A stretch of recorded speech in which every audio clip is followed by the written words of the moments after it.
Panalangin upang mas pagpalain araw-araw. Panginoon, Ama naming makapangyarihan, idinadalangin namin ng buong puso na may pasasalamat sa lahat ng biyaya na ibinibigay mo, lalo na ngayong bagong taon. Ikaw lang, Panginoon, ang bukal ng biyaya. Umaasa kami sa iyo araw-araw na kami ay pagkalooban mo ng biyaya sa pinansyal at mas marami pang ideya upang mapalago namin ito.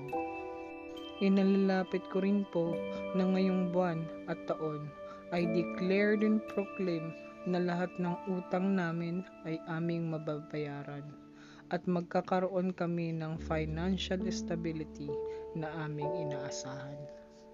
Pinapanalangin ko rin po na alisin nyo ang negativity na source ng aming pagkabalisa, pag-alala, anxiety na nagdudulot sa amin ng kabigatan. Alam ko, bibigyan mo kami ng peace of mind, Panginoon. Sabi mo nga, Panginoon, sa mga taga-Filipos chapter 4 verse 6 to 7, huwag kayong mabalisa tungkol sa anumang bagay. Sa halip, ay hingin ninyo sa Diyos ang lahat ng inyong kahilingan sa pamamagitan ng panalangin na may pasasalamat. At ang di malirip na kapayapaan ng Diyos ang mag-iingat sa inyong puso at pag-iisip sa pamamagitan ni Kristo Jesus.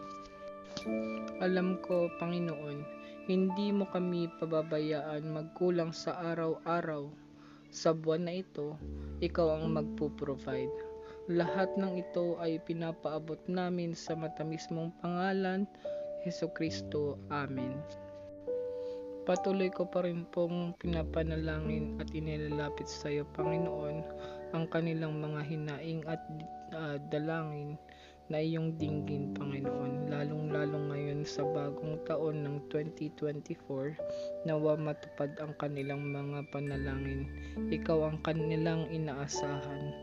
Alam ko, Panginoon, ipagkakaloob mo lahat ng biyaya at ang kanilang mga hiling. Amen. Maraming salamat po sa isang taong walang sawang suporta. God bless po sa inyo and Happy New Year.